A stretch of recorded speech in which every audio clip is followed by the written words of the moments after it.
राधे राधे प्रिय दर्शकों। 70 वर्षीय राम प्रसाद जी अपनी पत्नी शांति जी के साथ अपने ही गांव के सरपंच के घर में सुबह से बैठे हुए थे। वह सरपंच जी के घर में इसलिए गए थे कि उन्हें कुछ पैसे उधार चाहिए था। सरपंच जी उनसे मिलने अभी तक नहीं आए थे। यह कहे तो सरपंच जी टाल रहे थे कि राम प्रसाद घर से चला जाए तभी वह बाहर निकलेंगे। एक आध बार तो सरपंच जी ने कहलवा भी दिया कि बता दो कि अभी मैं घर पर नहीं हूँ।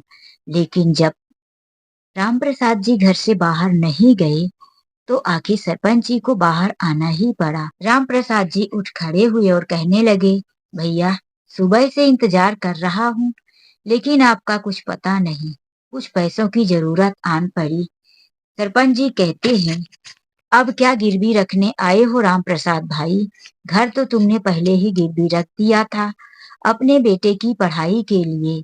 गांव का सरपंच हूँ, इसीलिए उस घर में तुम्हें रहने देता हूँ, वरना कोई दूसरा होता तो कब का उस घर को खाली करवा कर उसमें कब्जा कर लिया होता। राम प्रसाद जी हाथ जोड़कर कहने लगे, जानता हूँ भैया, बूढ़ा पति पत्नी घर में रहता हूँ, इसीलिए दया करके घर में रहने दिए। भैया बेटे का 2 साल से कोई खबर नहीं।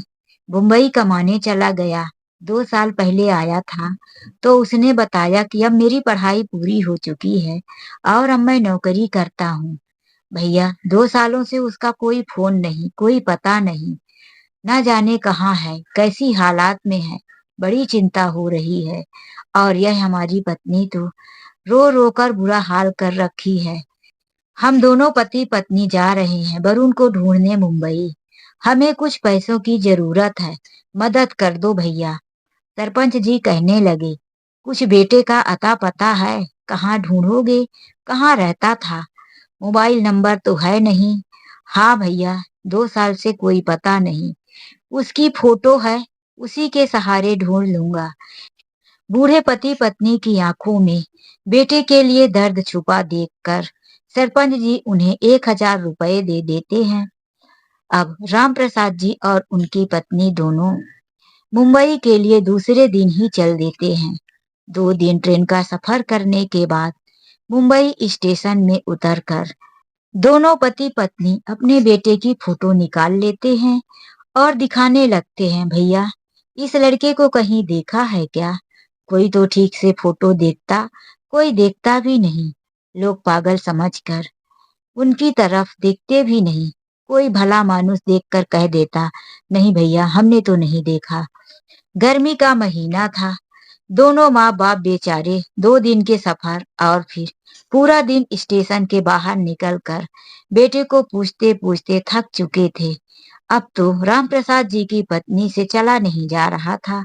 उन्होंने कहा, अजी सुनते हो, चलो किसी मंदिर में बैठते हैं, कुछ प्रसाद मिलेगा, कुछ पानी मिलेगा। मैं बहुत थक चुकी हूँ, अब मेरे पैरों में इतनी जान नहीं कि मैं एक कदम भी चल सकूं। यह बात राम प्रसाद जी को भी ठीक जमी। राम प्रसाद जी एक ऑटो को बुलाकर कहते हैं, भैया मुझे किसी मंदिर में छोड़ दो। ऑटो वाले ने दोनों की हालात देखा तो वह समझ गया कि यह मंदिर में भीख मांगने जा रहे हैं। मेरे ऑटो का किराया तो इनके पास होगा नहीं, फालतू में मेरी सवारी खराब जाएगी। उसने कह दिया कि ऑटो घुमा कर ले जाऊंगा तो कम से कम 300 रुपए आएगा। तुम दोनों ऐसा करो कि यहाँ से शॉर्टकट का रास्ता अपनाओ और यहाँ से 15-20 मिनट की दूरी पर एक मंदिर है, किसी से पूछते पूछते चले जाना। ऑटो वाले की बात सुनकर राम प्रसाद जी ने सोचा, 300 रुपए, अब तो मेरे पास कुल मिलाकर 200 रुपए ही बचे हैं। 800 रुपए दोनों पति पत्नी का किराया हो गया था और 200 रुपए में से अगर ये भी चले गए तो हम लोग क्या करेंगे? राम प्रसाद जी मंदिर का रास्ता पूछते पूछते एक मंदिर में पहुंच जाते हैं। राम प्रसाद जी ने देखा मंदिर की साफ सफाई कुछ तैयारी चल रही थी। वह मंदिर के पुजारी के पास जाकर उनके पैर छूते हैं और कहते हैं, पुजारी जी हम लोग गांव से आए हैं। वह अपनी सारी हालात बताते हैं कि किस तरह से मेरा 2 साल से मेरे बेटे का संपर्क नहीं हुआ, मेरी पत्नी रो रो कर परेशान है और मैं मुंबई शहर अपने बेटे को ढूंढने आया हूँ। पुजारी जी उनकी सभी हालत समझ कर कहते हैं, आपके पास कोई पता नहीं है बेटे का, फ़ोन नंबर नहीं है, तो फिर इतने बड़े शहर में आप अपने बेटे को कहाँ से ढूँढोगे? सिर्फ़ यह एक पुरानी फ़ोटो। अब तो आपका बेटा मुंबई में यदि है, तो बिल्कुल बदल चुका होगा। यह आपकी कई साल पुरानी फ़ोटो है, इससे आप ढूँढ पाएँ, मुझे तो नहीं लगता। लेकिन उन माँ-बाप की उम्मीदों को देखकर पुजारी जी भी उनकी मदद करने के लिए तैयार हो गए। उन्होंने कहा, देखो, आप लोग आज यहाँ ठहर जाओ। यहाँ पर इसी शहर का एक अमीर व्यक्ति आज भंडारा कर रहा है। उसके बेटे का जन्मदिन है। आज से उसका बेटा 2 वर्ष का हो चुका है। यह सुनकर राम प्रसाद जी और उनकी पत्नी के चेहरे पर थोड़ी-सी खुशी आ गई, क्योंकि वह 2 दिन से कुछ खाए पिए नहीं थे। भूख भी ऐसी चीज होती है कि बड़ों-बड़ों का ईमान डगमगा देती है। वह तो बेचारे बूढ़े हो चुके थे। वह दोनों खाने के इंतजार में बैठे ही थे कि एक नई चमचमाती हुई गाड़ी मंदिर के पास आकर रुकी। उसी गाड़ी को देखकर बहुत सारे भिखारी जो आसपास बैठे हुए थे वहां पर आ गए और गाड़ी को चारों तरफ से घेर लिए। तभी उसमें से एक सूट बूट पहने हुए अमीर व्यक्ति नीचे उतरा। उसे देखकर लग रहा था कि यह काफी पैसे वाला व्यक्ति है। उसने जोर से बोला, रुक जाइए, लाइन लगाकर सब लोग बैठ जाइए, सबको भोजन प्रसाद मिलेगा, लेकिन पहले आप लोग लाइन लगाकर बैठ जाइए। यह आवाज सुनकर राम प्रसाद जी और उनकी पत्नी के कान खड़े हो गए। यह आवाज उन्हें जानी पहचानी सी लग रही थी। अब तो उनको खाने से ज्यादा उस आवाज पर ध्यान हो गया था। वह उस व्यक्ति को देखना चाहते थे जिसकी यह आवाज थी, लेकिन अब तक वहां पर इतने भिखारी जमा हो गए थे, इतने जरूरतमंद लोग वहां पर आ चुके थे कि उस व्यक्ति से इतना जल्दी मिलना मुमकिन नहीं था। इसीलिए वह दोनों पति पत्नी भी खाने के लाइन पर लाइन लगाकर बैठ जाते हैं। सभी लोग भी मंदिर के कर्मचारियों द्वारा कहे जाने पर लाइन लगाकर बैठ जाते हैं। तभी उसमें से एक औरत छोटे से बच्चे को लेकर उतरती है। महंगी साड़ी, महंगे जेवर, महंगी सैंडल। उसे देखकर लग रहा था कि किसी अमीर घर की बहू है। उनके साथ 2-4 लोग और भी थे जो लाए हुए खाना को, प्रसाद को गरीबों में बांटने लगे और वह लड़का उनके साथ-साथ उन्हें बताते हुए चल रहा था। वहीं बच्चे को लिए हुए वह औरत भी देखकर कह रही थी, सब लोग बैठ जाइए, सब लोगों को पेट भर भोजन मिलेगा और उसके बाद सब लोगों को कंबल दान किया जाएगा। कोई भी जल्दबाजी ना करे, कोई भी भूखा नहीं जाएगा। सबके लिए भोजन प्रसाद पर्याप्त है मेरे पास। वह लड़का सबको भोजन प्रसाद बंटवाते हुए आगे लाइन में जाता है। तभी राम प्रसाद जी की बारी आती है। वहां भी वह लड़का खड़ा हो जाता है। राम प्रसाद जी अपनी नजरें ऊपर करके उस लड़के की तरफ देखते हैं तो उनके आश्चर्य का ठिकाना नहीं। यह कोई और नहीं, उनका बेटा वरुण ही था। वह उसे देखकर अपनी पत्नी का हाथ पकड़कर चौंक कर खड़े हो जाते हैं। अरे, यह तो हमारा बेटा वरुण है। बेटा, उसे देखकर वरुण भी चौंक जाता है। अरे मम्मी पापा, आप यहाँ मुंबई में और भिखारियों के लाइन में? हाँ बेटा। तभी माँ बोल पड़ती है। माँ कहती है, बेटा तू ठीक तो है? कितना सूख गया है मेरा बेटा। बेटा, तूने 2 साल से कोई खबर नहीं दी। तुमने तो मुझे अपना फोन नंबर भी नहीं दिया। तू बोलकर आया था कि गांव के सरपंच के फोन में फोन करूंगा और तुम लोगों से बात करता रहूंगा। हमने कई बार तुमसे पूछा था कि बेटा अपना पता कहीं भी लिख कर जाओ, तो तुमने यह कह दिया था कि माँ, अभी हमारे पता का कोई ठिकाना नहीं, जहाँ काम मिलता है वहीं रुक जाता हूँ। बेटा, क्या अपने माता पिता को बिल्कुल भूल गए थे? माँ की बातें सुनकर वरुण कहता है, ऐसा नहीं है माँ, मेरे पास भी जो गांव का नंबर था वह खो गया था और फिर मैं यहाँ काम में इतना व्यस्त रहा कि गांव पहुंच नहीं पाया। राम प्रसाद जी अपने बेटे को गले लगा लिए और कहने लगे, मेरा बेटा मिल गया। देखो, भगवान की बड़ी कृपा है जो मुझे मेरा बेटा मिल गया। पंडित जी वहां पर पहुंच जाते हैं और कहते हैं, जय श्री राम, क्या भगवान की लीला है। भगवान ने कैसा चमत्कार दिखाया कि आप लोगों को ढूंढना नहीं पड़ा और भगवान की मर्जी से आपका बेटा मिल गया। दोनों पति पत्नी भगवान को धन्यवाद देते हुए पंडित जी से कहते हैं, हाँ पंडित जी, बेटा मिल गया, नहीं तो हम इतने बड़े शहर में कहाँ ढूंढते, कहाँ भटक। उसी समय में वह सुंदर सी स्त्री पास में आकर कहती है, वरुण, सारा भोजन प्रसाद बंटवारा हो चुका हो तो हम घर चलें। यह सुनकर माँ कहती है, बेटा यह कौन औरत है जो तुम्हें तुम्हारा नाम लेकर पुकार रही है। वरुण कहता है, माँ यह तुम्हारी बहू है और जो उसकी गोद में है वह तुम्हारा पोता है। आज उसी का जन्मदिन है, इसीलिए हम लोग यहाँ पर भंडारा किए थे।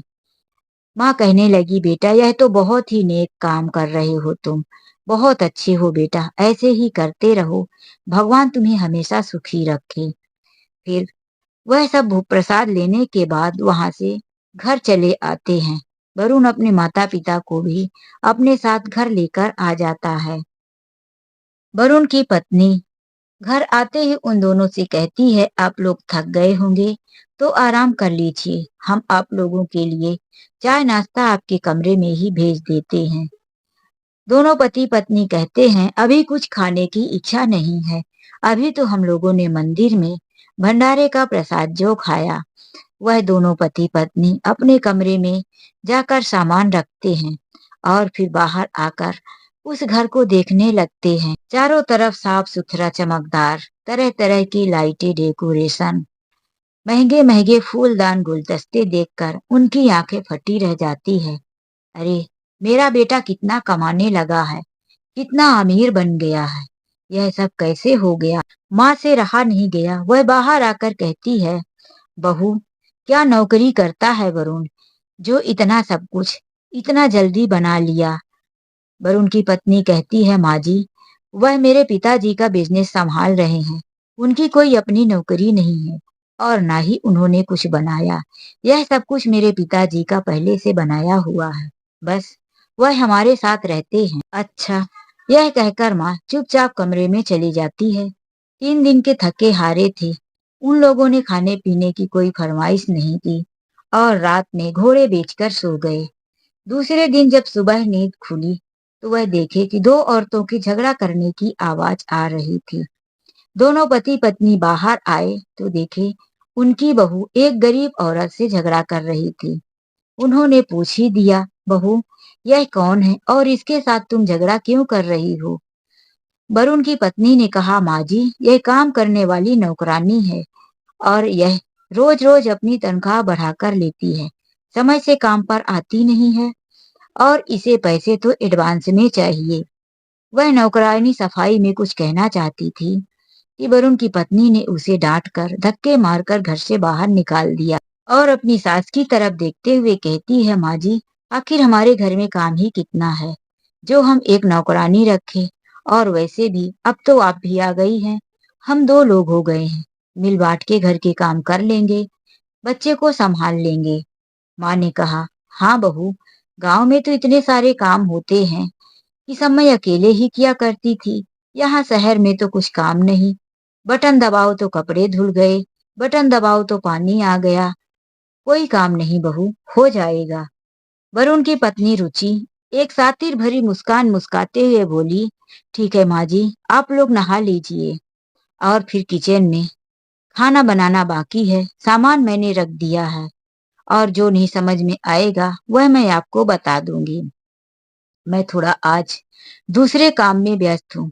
कल बेटे के बर्थडे की तैयारी में हमने बहुत कुछ सामान मंगवाया था, उसी की लिस्ट हमें देखना है। माँ ने सोचा, बहू व्यस्त होगी तो उसमें क्या है, मैं किचन में खाना बना लेती हूँ। बाजी नहा धोकर किचन में खाना बनाने चली गई, फिर सबको खाना खिलाया, बर्तन धोया। आज घर का सारा काम माँ जी ने ही किया और रुचि अपने कमरे में आराम करती रही। उसी हफ्ते रुचि ने एक पार्टी रख दिया। उसने अपनी सास से कहा, माँ जी, पार्टी हमने मंदिर में दिया था, यानी कि भंडारा करवाया था, तो हमारी कुछ सहेलियां हमारे बेटे के जन्मदिन पर घर नहीं आ पाई थी, तो वह हमसे रोज-रोज पार्टी की मांग कर रही हैं। इसीलिए मैं चाहती हूँ कि घर में उन्हें बुला लूँ। सास ने कहा, ठीक है बेटा, यह तो अच्छी बात है। मुन्ने के लिए यदि तुम कुछ खुशी और प्रोग्राम रखना चाहती हो, तो कर लो। फिर रुचि कहती है, माँ जी, कुछ खाना बनाना पड़ेगा और वह सब दोनों मिलकर कर लेंगे। रुचि सारा सामान मंगा देती है और अपनी सास को समझा देती है। सुबह से ही उठकर रुचि की सास घर के काम में लग जाती है और अपनी बहू का इंतजार ही करती रह गई, लेकिन रुचि कमरे से बाहर नहीं आई। कुछ समय के बाद जब सब कुछ खाना तैयार हो गया, उसकी सहेलियां पार्टी के लिए आ गई, तो रुचि ने आवाज दिया, ए सुनती हो, हॉल में टेबल सजा दो और सबके लिए चाय नाश्ता लगा दो। अपने बेटे को ले जाकर ससुर के हाथ में दे दिया और सहेलियों के साथ चाय नाश्ता करने बैठ गई। रुचि ए नाश्ता लेकर आओ, ए करके आज अपनी सास को बुला रही थी। उसने एक बार भी अपने सास को ये नहीं कहा कि माँ जी ये लेकर आइए। तभी एक सहेली बोली, अरे क्या बात है रुचि, तुमने नई नौकरानी रख लिया है क्या? रुचि ने कहा, हाँ, नौकरानी यहाँ मुंबई के तो नहीं है, यह मेरे पति के गांव वाले हैं। बेचारे गरीब हैं। मेरे पति ने इन दोनों को गांव से बुलाकर अपने यहाँ काम पर रख दिया है। इतना बड़ा मकान है मेरा, पड़े रहेंगे। इतने बड़े फ्लैट में एक कमरा दे दिया है, काम करेंगे और रातों दिन यहीं रहेंगे। तुम लोगों को तो पता है, आजकल किसी पर भरोसा नहीं किया जा सकता। तभी सहेलियां हंसने लगती है। बात तो तेरी सही है, बड़े अकल से काम लगाया है। 24 घंटे तेरे साथ रहेंगे तो इनको इतनी सैलरी भी नहीं देनी पड़ेगी। मुंबई में 24 घंटे काम वाली को पता है 20-25 हजार देना पड़ता है। तुझे तो मुफ्त में नौकरानी मिल गई है। और फिर सभी ठहाका मारकर हंसने लगती हैं। यह बात सोफे पर बैठे हुए रामप्रसाद जी सुन लेते हैं और किचन के गेट पर खड़ी हुई रामप्रसाद जी की पत्नी वह भी सुन लेती है। उनकी आंखों से वहीं आंसू आ जाते हैं। दुख तो इस बात का था कि उनका बेटा भी आते जाते यह बात सुन रहा था, लेकिन उसने अपने पत्नी को एक बार भी मना नहीं किया। दोनों पति पत्नी मेहमानों के स्वागत में लगे रहे, लेकिन जब मेहमान चले गए तो राम प्रसाद जी अपने बेटे वरुण को बुलाकर पूछा, बेटा, तेरी पत्नी जो बोल रही थी, तुमने सुना कि नहीं? अरे मैं तो मेहमानों के सामने घर में तमाशा नहीं बनाना चाहता था, इसीलिए कोई जवाब नहीं दिया। अब तू मुझे बता, क्या हम दोनों तेरे इस घर में नौकर हैं? क्या हम तेरे माता पिता नहीं हैं, जो तू अपनी पत्नी को एक शब्द नहीं बोल सका? दूसरे लोगों के सामने तूने मेरी बेइज्जती होते सुन लिया। तू इतना बदल गया मुंबई आकर, तेरे ऊपर थू है। तू हमें किराया पैसे दे, हम अभी के अभी अपने गांव वापस चले जाएंगे। कम से कम हम वहां 2 रोटी खाएंगे और इज्जत के साथ तो रहेंगे। रुचि ने देखा कि यह दोनों पार्टी के इतने सारे काम को छोड़कर अभी जाने के लिए तैयार हैं, तो बोल पड़ी, अच्छा हमारे पास पैसे का पेड़ है क्या जो हम आपको दे दें? हमारे पास पैसे नहीं है और ना ही आप बुलाने पर आए थे। आप दोनों वही मंदिर में जिस तरह से भिखारियों की लाइन में पड़े थे, इस घर से जाने के बाद उसी तरह से यह मुंबई में भीख मांगेंगे। यह गांव नहीं है जो कोई आपकी मदद कर देगा। और वरुण ठीक ही कह रहा था कि आप लोग कितने लालची हो, यहाँ ऐश आराम करने आ गए। वरुण भी अब वहां खड़ा खड़ा चुप नहीं रह सका। वह बोला, मम्मी पापा, यहाँ मेरा कुछ भी नहीं है। यह सब कुछ रुचि के पापा का है। यदि आपको यहाँ रहना है तो आप दोनों अपने घर पे जैसा काम करते थे वैसा यहाँ काम करो, नहीं तो फिर आप लोग यहाँ नहीं रह पाओगे। और इस मामले में भी मैं कुछ नहीं कर पाऊंगा, क्योंकि मेरा बिजनेस तो अभी कुछ है नहीं। मैं रुचि के पिताजी का ही बिजनेस संभाल रहा हूँ। अपने पति से इस तरह से बात सुनकर रुचि तो और फूली ना समाई।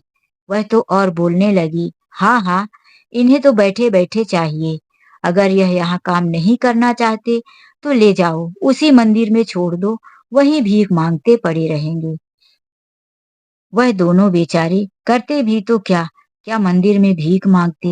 वह इंतजार करने लगे कि हमारे हाथ कुछ पैसे आए कि हम दोनों यहाँ से टिकट लेकर चले जाएं। पहले तो रुचि अपने सास ससुर से कुछ प्यार से कहकर काम करवाया करती थी, लेकिन अब उस दिन के बाद से रुचि अपने सास ससुर को सीधे नौकरों की तरह काम बोलने लगी थी। सुबह से शाम तक दोनों पति पत्नी घर का काम करते और जब आराम करते उसमें भी रुचि चिल्लाने लगती थी। दोनों को बेडरूम मिल गया है ना, तो आराम फरमा रहे हैं। यहाँ नौकरों को सोने के लिए नहीं रखा गया है। इतने काम पड़े हैं। नौकरों का काम है कि 24 घंटे किसी न किसी काम में लगे रहें। जिस बेटे की पढ़ाई लिखाई में राम प्रसाद जी ने अपना घर भी गिरवी रख दिया था, वही बेटा आज मुंबई आकर माता पिता को एक नौकर से भी बदतर जिंदगी दे रहा था। माँ रात को किचन में बर्तन धो रही थी, किचन की साफ सफाई कर रही थी। तभी उसने देखा कि बहू की घड़ी किचन में रह गई है। वह घड़ी देने के लिए बहू की कमरे में जा रही थी। तभी कमरे से आवाज आ रही थी। रुचि कह रही थी, तुम्हारे माता पिता कितने ढीठ और कितने बेशरम हैं। तुम तो कह रहे थे कि मेरे माता पिता गांव में रहने वाले बड़े अभिमानी हैं। वह अपना अपमान किसी भी तरह नहीं सह सकते, लेकिन मैं तो उन्हें यहाँ नौकर बनाई, इतना अपमान की, फिर भी वह यहाँ से जाने का नाम नहीं ले रहे। यह सुनकर माँ वापिस लौटकर आ गई और किचन में घड़ी रख दिया। वह फिर से अपने कमरे में गई और अपने पति से कहने लगी कि देखो बहू इस तरह से बातें कर रही है और तुम्हारा बेटा अपनी पत्नी की हाँ में हाँ मिला रहा। अब बहुत हो गया, चलो हम इसी शहर में भीख मांगकर क्यों ना खा लें, लेकिन अब यह जिल्लत भरी रोटी हमसे बर्दाश्त नहीं होता। चलो हम यहाँ कल सुबह ही घर छोड़कर यहाँ से चले जाएंगे। राम प्रसाद जी ने भी यही कह दिया कि तुम ठीक कहती हो, अब मुझसे इस घर में रहा नहीं जाता। दोनों पति पत्नी घर छोड़कर जा ही रहे थे कि फिर कुछ ऐसा हुआ। उनका फोन आया और वह फोन को लेकर अपने बेटे कुणाल के पास आ गए। कुणाल को बोले, देख बेटा, इसमें कोई कुछ 2-3 करोड़ की बात कर रहा है। अरे हमने तो 2-3 करोड़ रुपए किसी से कर्ज नहीं लिए, पता नहीं ब्याज के साथ बढ़ गया होगा। कुणाल ने बात करना शुरू कर दिया तो उधर से आवाज आई कि मैं गांव से बोल रहा हूँ। तुम्हारी जो जमीन है वह सरकारी कार्य में एक नहर में फंस गई है, इसीलिए सरकार तुम्हारे जमीन का मुआवजा 3 करोड़ रुपए दे रही है। इस जमीन का पेपर कहाँ है? राम प्रसाद जी जल्दी से जल्दी आकर मिले। फोन कट करने के बाद कुणाल ने अपने पिता को बताया, पिताजी आपने किसी से कर्ज लिया था, वही कर्ज मांग रहे हैं। ये बताइए घर का पेपर कहाँ है? तो पिताजी ने बताया कि घर का पेपर बेटा मैंने सरपंच के घर में दे दिया है, क्योंकि वह घर गिरवी है और गिरवी वाली रकम जब तक उन्हें नहीं देंगे तो वह हमारी प्रॉपर्टी का पेपर नहीं दे सकते। कुणाल बड़ी मीठी स्वर में बोला, पिताजी आपको चिंता करने की जरूरत नहीं है। आज शाम को ही आप मेरे साथ चलिए, मैं गिरवी रखा हुआ घर वापस ले लेता हूँ। कुणाल अपनी पत्नी को सारी बात समझा दिया कि हमें 3 करोड़ का फायदा होने वाला है, इसीलिए माँ को अपने साथ रखो और मैं पिताजी को ले जाकर यह सारा काम करके वापस आता हूँ। वह अपने पिताजी को लेकर गांव पहुंच गया। गांव जाकर राम प्रसाद जी ने बताया कि हमने सरपंच से 1 लाख रुपए उधारी लिए थे। कुणाल ने 1 लाख रुपए और उसके ब्याज समेत सरपंच जी को वापिस कर दिया। कुणाल ने फिर से उसी नंबर पर फोन करके बता दिया कि अब हमारे जमीन और घर का पेपर हमारे हाथ में है, आप जल्दी से कार्यवाही शुरू कर दीजिए। कुणाल से मिलने शाम तक 2 लोग आए और कुणाल और उसके पिताजी की एक एग्रीमेंट में साइन लेकर चले गए और बोले कि काम हो गया है, आपको मोबाइल पर सूचना दे दी जाएगी। कुणाल वापिस मुंबई अपने पिताजी को लेकर आ गया। कुणाल आज बहुत खुश था कि जल्द ही हमारे अकाउंट में 3 करोड़ रुपए आ जाएंगे। घर तो वैसे भी गिरवी पड़ा था, उसे घर से कोई लेना देना नहीं था। अब वह अपने घर में इतने बड़े पैसे आने की खुशी में एक पार्टी रख दिया था। उसकी पत्नी भी बहुत खुश थी। दोनों पति पत्नी अच्छे महंगे कपड़े, महंगे जेवर और वीआईपी लोगों को अपने यहाँ पार्टी पर बुलाए थे। सास ससुर को उन्होंने नौकर वाले कपड़े दे दिए थे। सबसे उनका परिचय में यही बता रहे थे कि यह हमारे नौकर हैं, और अपने बेटे को सास ससुर को थमाते हुए बोले कि इन्हें पकड़ो। दोनों सास ससुर यह सुनकर बहुत दुखी थे कि आए हुए लोगों से हमारा बेटा और हमारी बहू दोनों हमें नौकर बता रहे हैं। इन्हें जरा भी शर्म नहीं आती, अपने जन्म देने वाले माता पिता को किस तरह से नौकर कह रहे हैं। लेकिन आज राम प्रसाद जी का गुस्सा बहुत आगे बढ़ चुका था। उन्होंने पार्टी के बीच में म्यूजिक को बंद कर दिया और जोर से चिल्लाकर कहने लगे, अरे सुनो भाइयों और बहनों, मैं कोई नौकर नहीं हूँ। यह जो मैडम है और यह जो कुणाल साहब हैं, हम दोनों इनके माता पिता हैं। हम दोनों ठहरे गांव के देहाती गवार, और यहाँ इन लोगों से मिलने आ गए। हमसे गलती हो गई। हमने अपनी जमीन बेचकर गांव के सरपंच से कर्ज लेकर अपने बेटे को पढ़ाया लिखाया और उसे कमाने शहर भेज दिया। यह शहर की लड़की से शादी कर लिया और हम माता पिता को भूल गए। जब हम दोनों माता पिता इसे ढूंढने आए तो हमें देखकर इसको शर्म आ रही थी। इसने हमें अपने माता पिता के रूप में स्वीकार नहीं किया और आप लोगों से हमारा परिचय नौकर की तरह बता दिया। यह सुनकर, इतनी बेइज्जती सुनकर, कुणाल धीरे से अपने पिताजी के पास आया और कहने लगा, आप थोड़ी देर चुप नहीं रह सकते बापूजी। आपने तो हमारी पार्टी का सारा सत्यानाश कर दिया। हमारी कंपनी के बड़े बड़े ऑफिसर और बॉस भी आए हुए हैं। गुस्से से बिलखती हूँ और चिल्लाती हुई रुचि आकर कहती है, निकल जाओ तुम दोनों यहाँ से, कोई नहीं हो मेरे। तुम दोनों ने तो हमारी पार्टी में हमारे ही इज्जत की धज्जियां उड़ा दी। सब आए हुए मेहमान लोग उन्हीं सब की तरफ देखने लगे। जहां अभी पार्टी में सब एंजॉय कर रहे थे, वहीं सब झगड़े को सुनकर आश्चर्य में पड़ गए कि आखिर यह माता पिता हैं, फिर ये लोग हमें नौकर क्यों बता रहे थे। आपस में कानाफूसी करने लगे। कोई तो पार्टी छोड़कर जाने लगे। रुचि अपने सास ससुर को धक्के मारकर निकालने लगी। तभी राम प्रसाद जी हाथ झटकते हुए कहते हैं कि मैं इस घर से नहीं जाने वाला, क्योंकि यह सब कुछ तो मेरे बेटे का है और मेरा है। मैं क्यों जाऊं? तुमको जाना हो तो जाओ। यह सुनकर रुचि और गुस्से में आ गई और बोली, मैंने तुम्हारे बेटे को यहाँ रखा है, यह सब कुछ मेरे पिता का है। रुको, मैं अभी अपने पापा को फोन लगाकर बुलाती हूँ। वह अपने पापा को फोन लगाने लगी। तभी उसके पापा भी वहीं पर आ गए। वह फोन कट करके अपने पापा के पास पहुंचती है। पापा, देखिए ना, यह कुणाल के माता पिता, इन लोगों ने हमारी पार्टी का पूरा सत्यानाश कर दिया और अब कह रहे हैं कि यह सब कुछ इनके बेटे का है। पापा, आप ही समझाइए और इन्हें यहाँ जल्दी से जल्दी यहाँ से निकाल कर बाहर कीजिए। अब मैं इन्हें 1 मिनट बर्दाश्त नहीं कर सकती। रुचि के पिताजी कहने लगे, बेटी थोड़ा शांति रख। यह लोग क्या कह रहे हैं वह सुन और समझ। ये लोग जो भी कह रहे हैं सच कह रहे हैं। यहाँ अब मेरा कुछ नहीं है और न ही तेरा है, बल्कि यह सब कुछ इनका ही है। यह सुनकर रुचि के समझ में कुछ नहीं आया। वह जोर से चिल्लाई, पापा आप होश में तो हो? यह आपकी प्रॉपर्टी है, आपका फ्लैट है, आपने दिया है, क्या बात कर रहे हो?